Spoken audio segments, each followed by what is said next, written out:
Well, there it is. Truck is home. Made it safe and everything good. So now that I'm sitting no longer sitting next to a refrigeration unit, a reefer trailer, someone else's yard or anything else like that, I can give you all the hello to the truck and tell you about what it is and give you all a look at it. This is a 1987 Freightliner, of course, FLC SBA. SBA standing for set back axle. Prior to this, steer axle was set forward, like all the other, pretty much like everything else was, right behind the bumper. The bumper came straight across. It wasn't like this one, how it cuts back. You see how far that goes also with the hood, because the hood is open, how much it's angled back like that. And the headlights that far back. It gives it a very distinctive front end. Makes it look like it sticks way out there, all the way to the grill, the radiator shroud. And there is nothing wrong with that hood. It's just that's how far the chains hold it. So you never have to worry about this hood dropping on you in a heavy wind like a lot of modern trucks. So this one doesn't have the safety catch to prevent it from dropping on you because it just tips over far enough that it won't drop on you. And these are the FLC series of trucks. They predate the FLD. The biggest, easiest way to identify it is look at the windshield. You can see these have 4 rounded corners all the way around and a thicker strip of metal between them, whereas the FLD, which I can't show you because my windshield and cab is destroyed from the fire, has a more squared inner line on the windshield and a very thin, just a removable post in the middle of the cab between them. So the windshield of a D is shaped like a D, straight, curve. And the C is rounded on all 4 with a broad thing like a C. So that's the easiest way to identify the FLC from FLD. The other things like that are like the hoods and different particular details, but that's the quickest and easiest way. A lot of people mistake these trucks for the FLD SD trucks, or even a Freightliner Classic. They get mistaken for the SD because the SD, which is the severe duty, has a hood that is very similar to this. It has a cutback bumper, fender style, but the hood isn't flat like this one is. It actually slopes down. And the radiator is not mounted on top of the frame, but set down below the frame. And the top tank for the radiator, as you can see right there, for the radiator cap, is actually up by the cowl. The Freightliner the FLD SD is a totally different truck. That's like their Freightliner equivalent of the Kenworth T800 and other vocational medium duty type trucks. Because highway trucks are all light duty stuff, basically. I mean, they may be big rigs, but there are scales of big rigs. And there are a lot of things that can swap over and swap between the FLD and the FLC. Like the radiator core on them is exactly the same. B model engine. It's all the engine is obviously the same outside supplier. But like I said, the radiator core, it's exactly the same. The top and bottom tanks are different because the FLD has them on the side to side instead of up and down. So the radiator supports and anything related to that are different.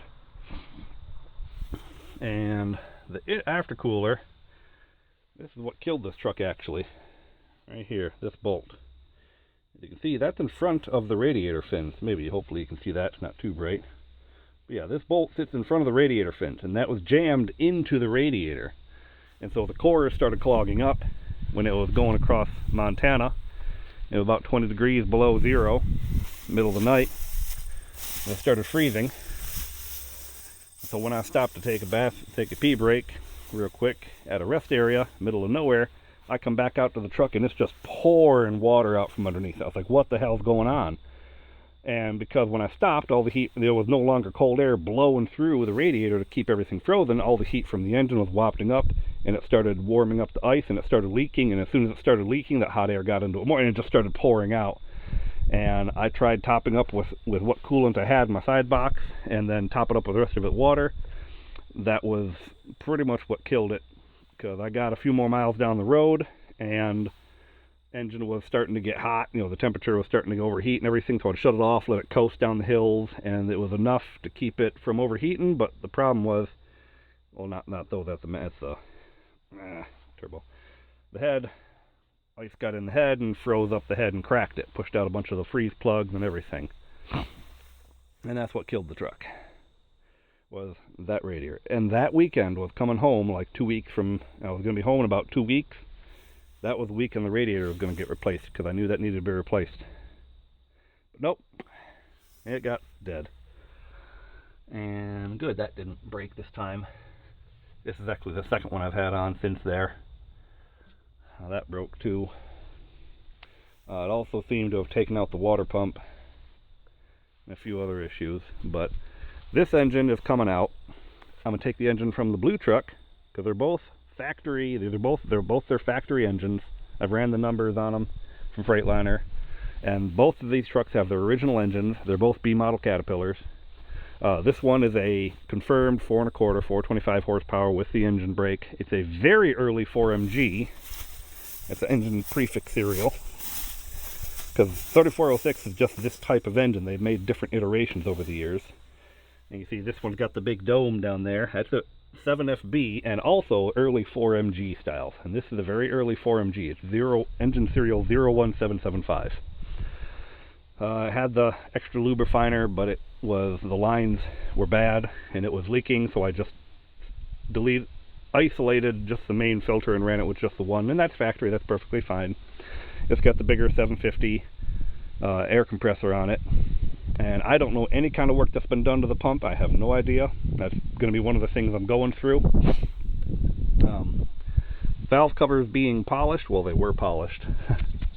They've been a bit dirty now, but that was me, because when I got it, this thing was just disgustingly dirty, and the paint was all coming off. It looked terrible, so I was like, you know what, instead of repainting the valve covers, I'll just strip them off, and then I'll just polish them, and it turned out pretty good. Same thing with, like, the piping. It was all nice and shiny and polished. You know, it's been sitting for a while, so I just cleaned them up if they weren't polished. That one I cleaned up a bit better. Okay, so let me get back to the other side. And over here, some of y'all may have noticed this turbo. I was about to start getting it all prepped for getting it pulled out of there, getting all the tube and everything off. I was like, wait a minute, I haven't done the introduction video on it yet. So this will obviously be spun around and connected there, and this tube would come up and over around, and that's right there. But this turbo, you see, it has that elbow right here between the manifold and the turbo. And that's because this turbo is actually a Cummins turbo. It's a reverse rotation Hall set turbo. But back in the 80s, you couldn't just go online and order yourself whatever from Garrett or not Garrett, I don't know, whatever kind of turbos people use on these things. I don't know, I've never really looked at it. But you couldn't just go online and get a turbo because, well, the internet wasn't much of a thing. Oh. Hello, kitty. Yes. So what people would do, especially B models, is they'd take the turbo off of some of the bigger Cummins and put them on their Cat to hopefully improve airflow. The problem was the bolt pattern between the turbo flange and the manifold flange was different. So a lot of people would just do it the cheap way, and they'd ream out the bolts to make it fit and force it on there. But whoever had this truck had a, look at that, a custom elbow forged up and made specifically to mount them between the two.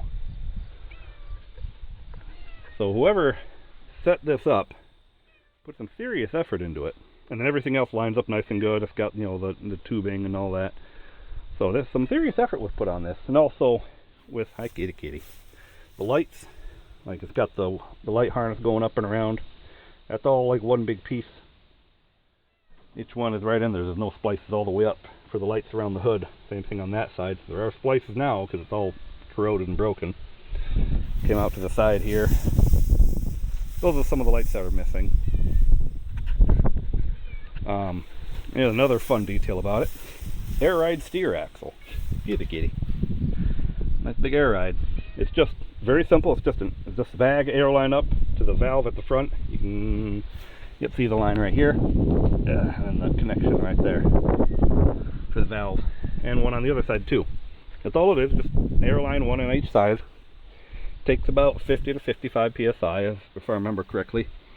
And a lot of air ride trucks, the front axle will sway when they got an air steer anyway, because they just have the shackle going from to the rear and that's it. But this one, it still has the leaf spring going all the way front to back. Yep, there it is. It going all the way back there. So the axle stays nice and centered. It doesn't sway at all because it's mounted just like normal. But they removed one of the leaves and put the airbag in there instead. And the bag carries the weight. It's a very nice ride, very comfortable. Pardon. It's a very comfortable ride on this truck. Also because the cab is air ride as well. In the rear, go take a look at that. It is an aftermarket, but installed at the factory, Rayco suspension with those big bags, because the bags that are on the front are what would normally be on the back here. But this one has those one big bags and technically adjustable dog bones or torque rods. This back one I had to get a new one because the bushing inside of there is completely gone. So to get it on the road, because they didn't have a new bone, they didn't have a new bar, they had to order one in. I pulled it out of there and wrapped, tore out all the rubber, all the old rubber, and I wrapped the metal sleeve that's inside of it, the bolt goes through, with a whole bunch of electrical tape to make kind of like a rubber bush, a temporary bushing, and put it back together, and it worked. Well enough it worked. But yeah, it got me down the road, and you can see the tires, they weren't all chewed up or nothing. They did good. We got multiple flats right now, but that's okay. I'll get some air in them. But that'll be part of this process, getting it on the road, is, going through the tires. Probably new drums. We'll see. Shocks. Getting everything all cleaned up nice and good. Grease it, obviously. That's aluminum frame, by the way. You can see how thick that is versus other steel. And sadly, the corrosion between different parts from 30-year-old, 40-year-old almost aluminum sitting next to steel. But overall, I've looked at it very careful. There's no cracks in the frame. It's nice and good. And it keeps the weight down real nice. I got the deck on, the deck is in there. It's one of them flush ones, so that's nice and pretty there. Works good. Air slide, good length on that. Though it could definitely do to be farther back rather than so far forward. I don't know why it comes up so far. Yes, kitty, what? Hi, kitty. Jealous, wants some attention. He is an absolute mooch. A mook. You see him at night. Oh, he's terrible at night. He wants some cuddles. Yes, kitty. That was the battery box, because the bottom of the battery box over there broke and it dumped the batteries on the ground when I was driving. That's why this one's ground away. Had to get some new stuff, had to get new batteries, redo the cable ends and get it all redone and clamp it all back together. And no one had a box that would fit. This one I was hoping would fit, but the flanges don't match up with the sides. So I just put the batteries over here and called it done. Did have boards in here originally on either side to keep them from bouncing around, and never had an issue with it. But that'll be one of the many things that gets fixed and taken care of. Big Freightliner fairings they love to do. 140-gallon tanks, two of them. Long 140-gallon tanks. Look at that, people. Nice. Even. And it doesn't, shake all over the place either when I'm driving down the road. Freightliner doors can open and close just fine if you take the time to get it adjusted right. The window down there, and yeah, it's a mess, full of all parts and bolts and everything, but the interior is much the same as what you'd find in an FLD. Quickest, easiest way is that this angles out instead of just going straight up, and that's the main thing. See how the two windshields are much farther apart in the middle. I gotta redo that. There we go. Headliner, it's all getting water on it coming down. Cabin sleeper are two separate pieces. Boy, let me get up here. Oh. Don't use self-tapping screws to hold your visor on. Whoever I bought this truck from, that was their solution, and that's the result. It rips it to pieces.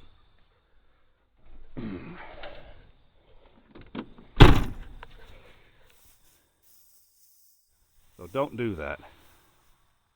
They just pulled the bracket out from underneath the visor, angled it down, and drilled it in, and it just tore the hell out of it. So don't do that stupidness. And don't put your tool trays on your tires. You'll bump them and dump them all over the ground. Not you might, you will. Oh yeah. And this was back in the day when Freightliner had side boxes on both sides of the truck. This side and the driver's side. And this is nice. Just do one of these.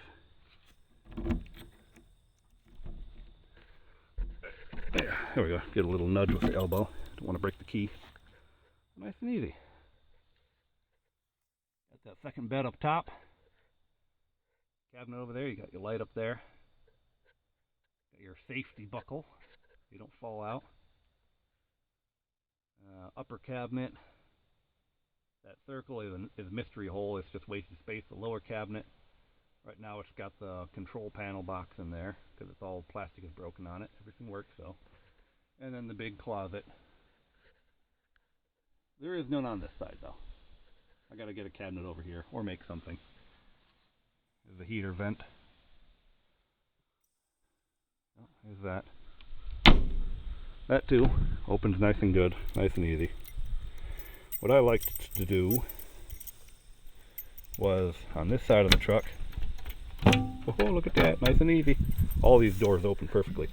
This was like my fluid side because it's all the spare oil, coolants, greases, all that kind of stuff over here, and I had my big 3/4 inch toolbox that sat behind them because I didn't need them anywhere near as often. That way I always kept a full extra supply so I could change the oil on the road. And changing oil on the road wasn't an issue. I had one of these mounted on there. I had to replace the oil pan, I think. I don't know why this one is in here, but I had a Fumoto valve. They work great. They're little ball valves, spring loaded. Let's see if I can one hand this. Yep, there we go. You can see through it. It's just a ball valve. And it has a spring loaded latch to keep the lever down. You have to push it up to undo it. There we go. So it naturally stays down. All my trucks are down. Whoop, dropped something. I don't know what that was. And I got the ones with a little nipple on them. That way I could take clear plastic tubing, stick it on the end, stick it in an empty container, open the valve, and just let it drain till it's pretty much full, close the valve, and then go to the next one. No mess, no hassle. If you're changing oil at home, it's so much better. Don't need a drain pan or nothing. Though I did have a drain pan, that was on the other side. Oops, I gotta. Yeah, okay. There. Some more lights along here. And that one right there, which is gone. The steps are nice and sturdy. They don't move nowhere. Lockable fuel caps. Classic style, you don't see that too often anymore where the exhaust tips go straight out to the side. They don't angle back or nothing, they're not miter cut. Side, just angle out the side, your big turbo wing up there. Those aren't too common anymore either. You see them sometimes, but they're not super common. Dual air cleaners, you know. That's why part of the reason why so many people say, oh, it's a Freightliner Classic. No, Freightliner Classic is an FLD. Just classic styling, you know, with the chrome. They're all the same, just like everyone else. The lights were changed for LEDs, so it's got LED lights. And the square Freightliner covers on the hood, on the horns. Got the handle there. Whoop, let me move my toolbox here. Oh, put that down. Close this up. Take a look. Yep. Put right the bumper on the top. There. Freightliner. There we go. Nice big chunky truck there. Looks wonderful. It doesn't sit quite as low as it looks like. It's still on the hook. I think I need a couple more pounds on the airbags. But yeah, you can definitely see how the bumper and the hood both angle back like that. Headlights are set back like that. But it makes the hood look like it just sticks way out there in front of the truck. An old Freightliner emblem. They stopped in the FLD line. Up here up top. Got the square bars. Because this is an 87, it's one of the last FLCs when they stopped making them. Alright. Got aluminum wheels all the way around, all 10. And there's actually different size wheels. You look at like these holes. These holes are really big. I can fit my finger in there and knuckle it back and forth. That's a lot of room, right? See if this one, yeah, here we go. A lot of room on the side of this wheel. And this one, I can't really, the tire is in the way. But here we go. So I can put my knuckle in there, my finger, and there's not as much distance on this one. Those look like they're the bigger one as well. This truck has half its wheels are of the smaller size holes than what most other trucks have. Most other wheels are like this one. You can even see the shape of the wheels are different right here. This one has more of a smoother flow rather than the big heavy step this one does. And I like those small hole styles. I gotta get a few more. So if anyone has them, I'll happily trade you. Yep, there's my other side box right there. So it's got two side boxes rather than FLD only having one. Yep, clutch pedal goes down into the floor. Nope, I can't push that. Brake pedal mounted to the floor. Ooh, that's throttle pedal. That's stiff as hell. Wonder if because it's sticking right now. I got this thing that says throttle right here. I don't know what that is either, because it's just this little tag. Maybe it had a hand throttle right here. I don't know.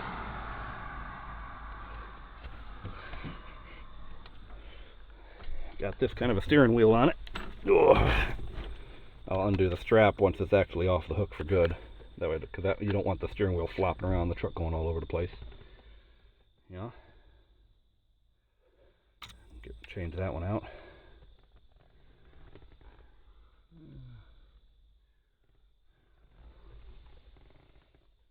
Yeah, come on. Thank you, camera.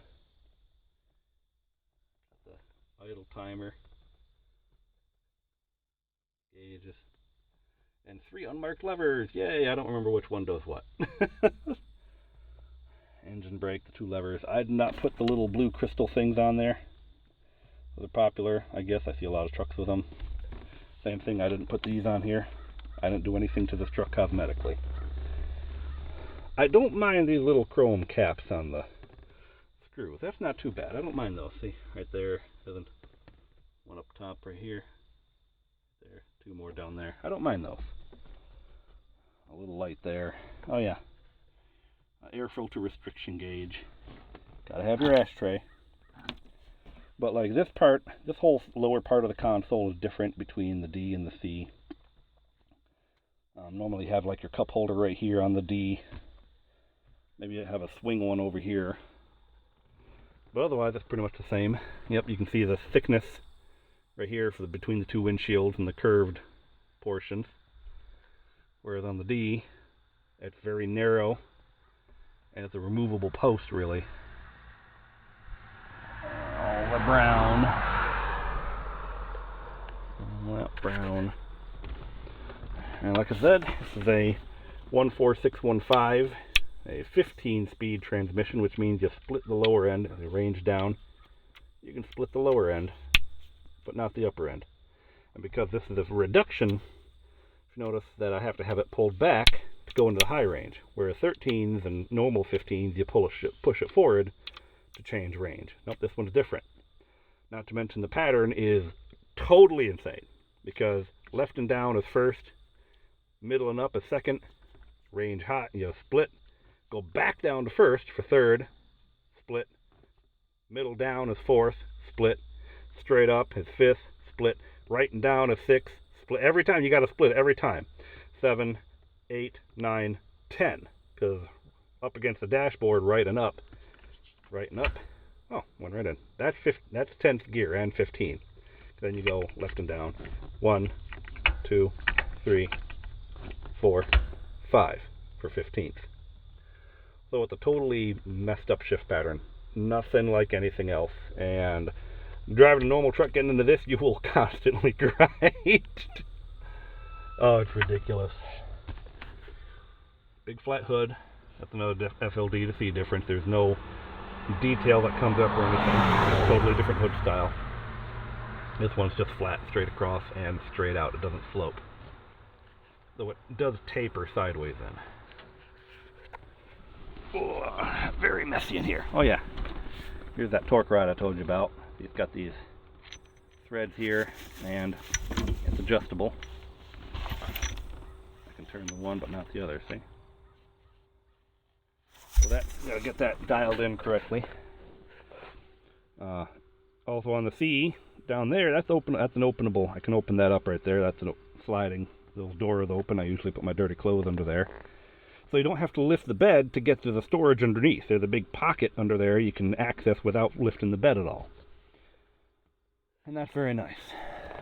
Let me get around here. Oh, thieves, when they got into this truck. I guess they partied in it or something. And here we go.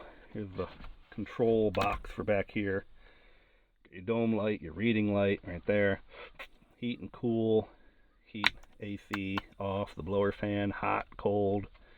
Climate control speakers, left and right adjustment. But where the screws go through, they're torn out. So I need a new one of the plastic. The aluminum panel that's attached to it is fine. I need a new plastic one that attaches right there.